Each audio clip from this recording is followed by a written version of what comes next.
Welcome to another episode of Merill Expert Talk, the channel where we discuss everything from the stock market to the global economics and technology, and how the world affects your investment. I'm your host, Marc, fund manager at Merill Funds. I've managed money from Switzerland, London, and finally Malta for over 2 decades. Today, again, we are not in Valletta office, but in the charming village of Nanikan, a few minutes away from Zurich. We have a special guest here, an expert, I will say, Chris. So now, if you have been enjoying the part 1 and the part 2 of our journey about the life and the investment journey of Chris, now I want to invite you to speak about his new project, very interesting. And as you know, he's very creative, very innovative. So we want to welcome again Chris in this journey. Thank you.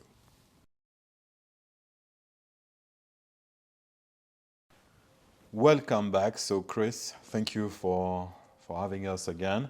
Thank you. So the point is, after all this interesting journey you spoke about on the part 1 and part 2, maybe you wanted some change. I mean, I know you are a type of person who are curious, you are looking for innovations, and maybe you get bored also about your success in the way. Now, where are you going to, and what's your new project?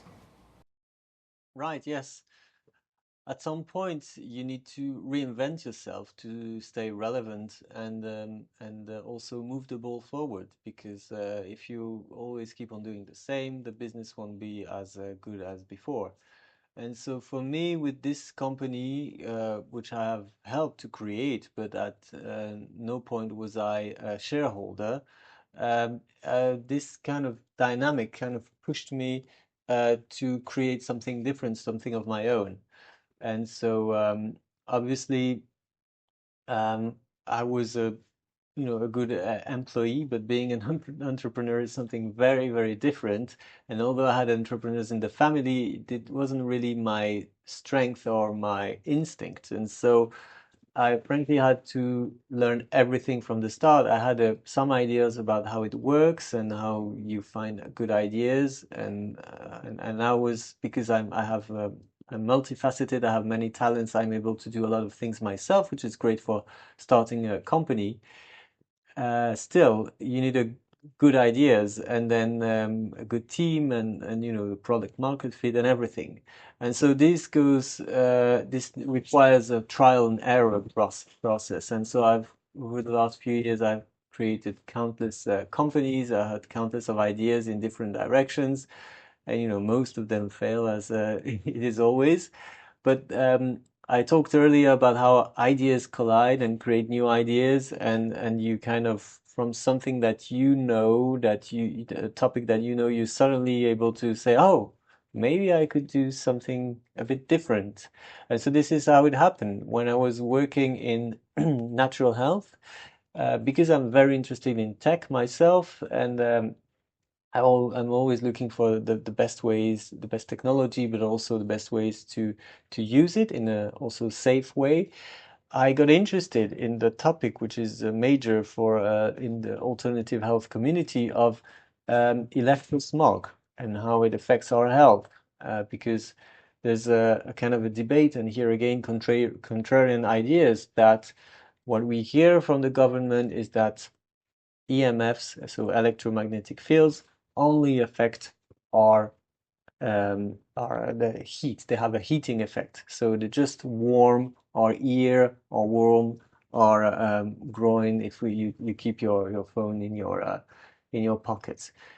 The truth is, if you look at more independent research, because research is always very dependent on who financed it, and this is something that I learned back in the day, whether it's big pharma or big telecom who will finance the research. Depending on the who financed or who does the research, you get different results. And the interesting results that you get is that some researchers say, well, hold on. We are electric beings. We have many electric functions, And this is not so easy as to say it's just warming. True, they are non-ionizing, this radiation, which means that as opposed to X-rays and UV rays and gamma rays, they are not affecting so much at this the atomic level, but still they could trigger and hack some of our bodily functions.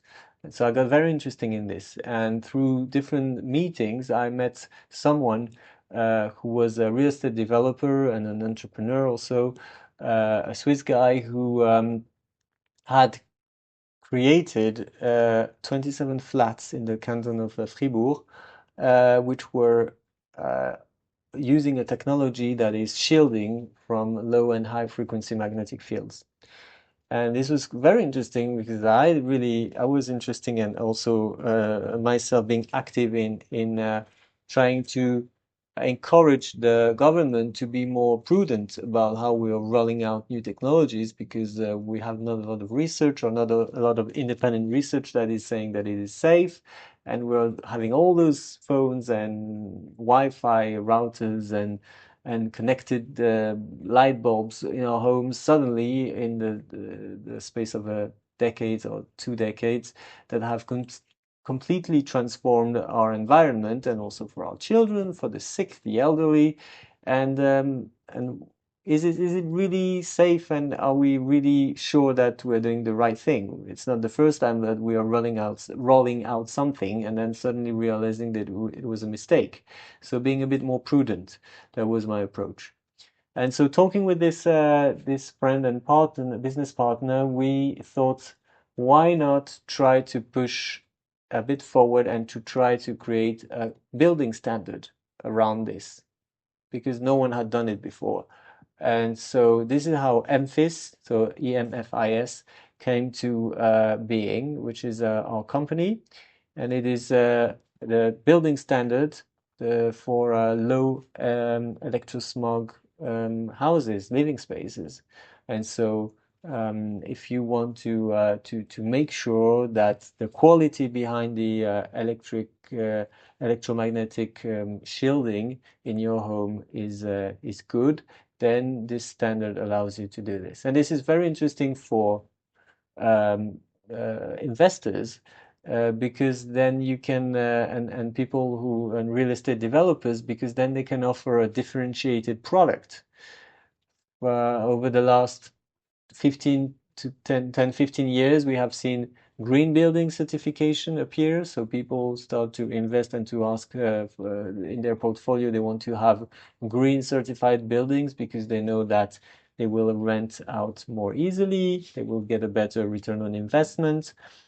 And then in the last 5, 10 years, we have had the healthy building boom, where we are looking at air quality and other metrics like this, and also the amount of light that comes in to assess a building. So the healthy building is the new green building.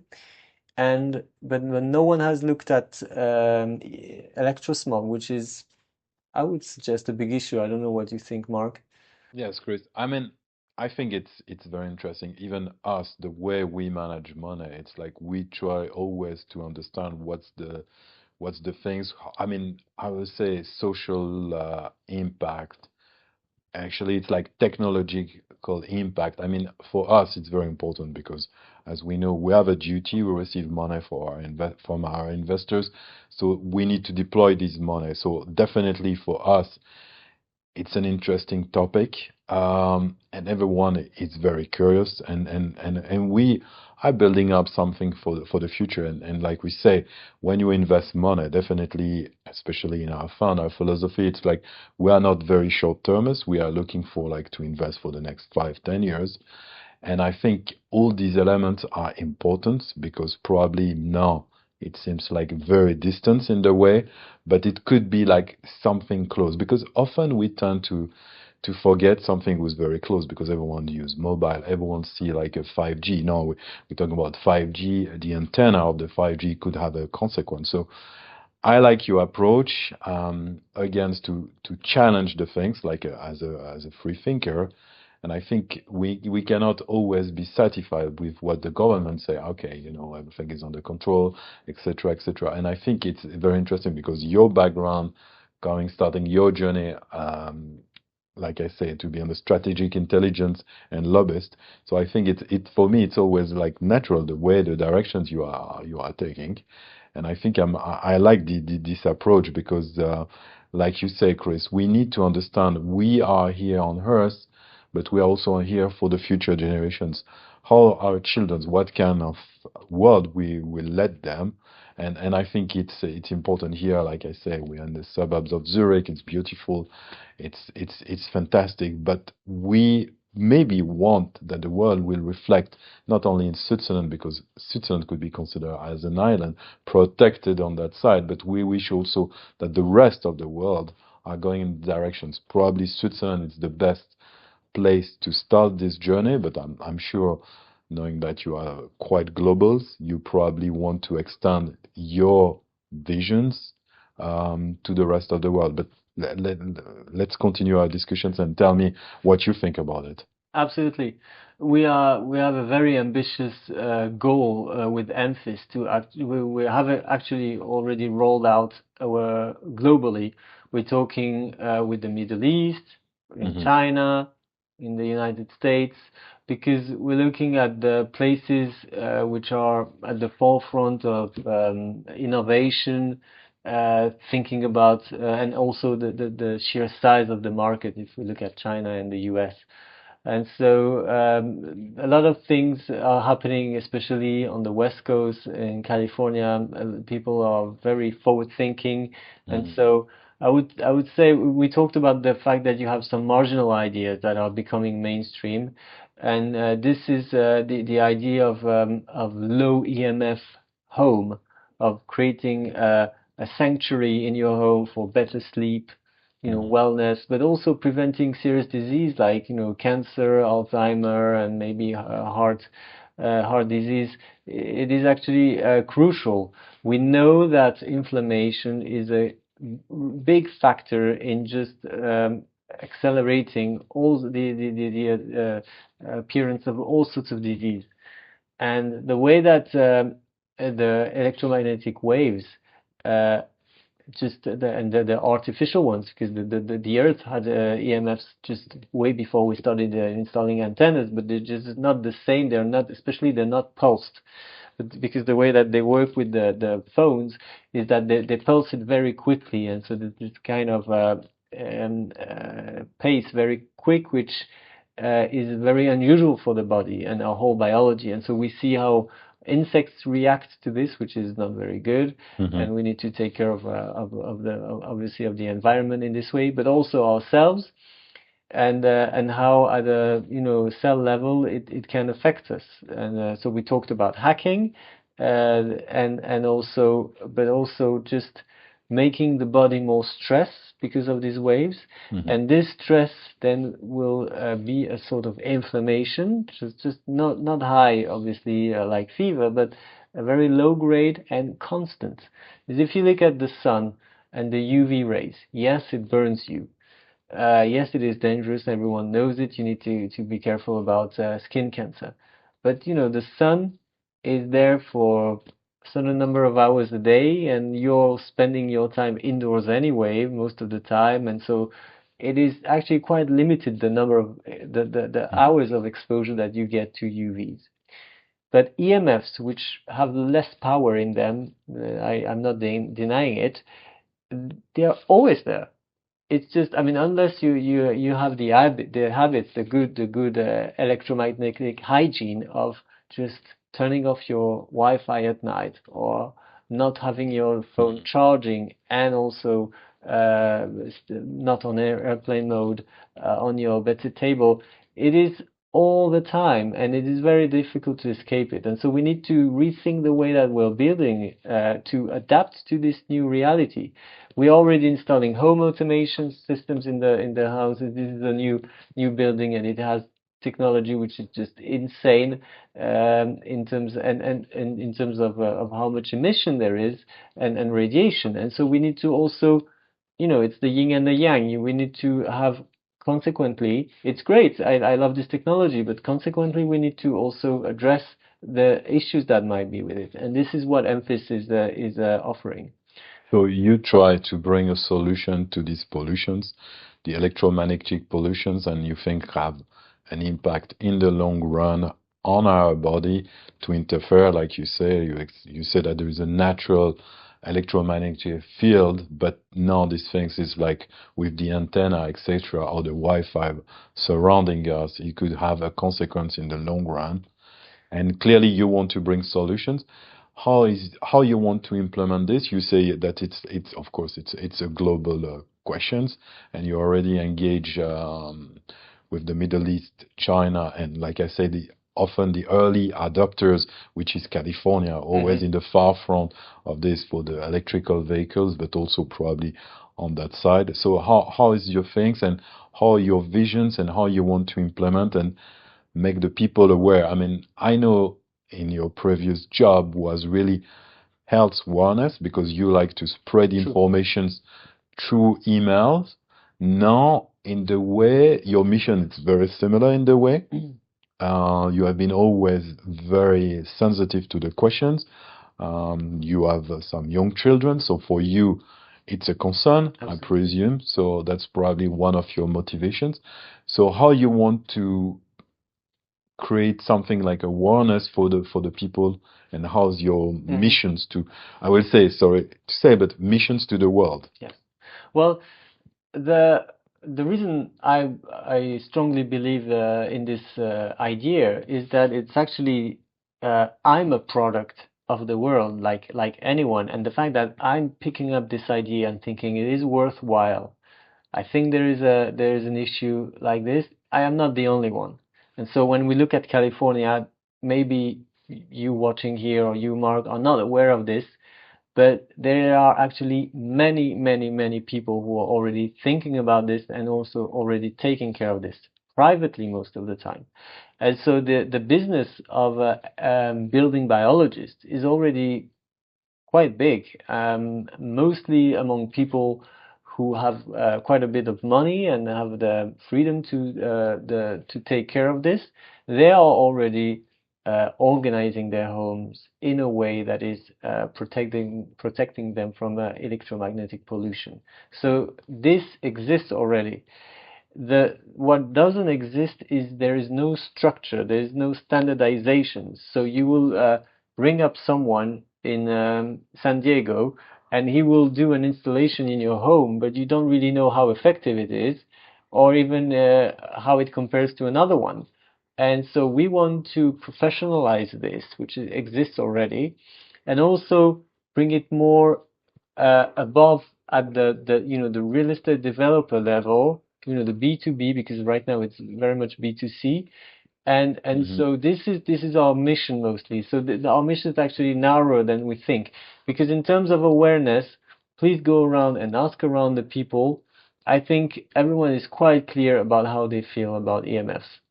And so the only awareness that we have to do is actually saying, hey, did you know there are solutions? Because you know about the problem, that's for sure.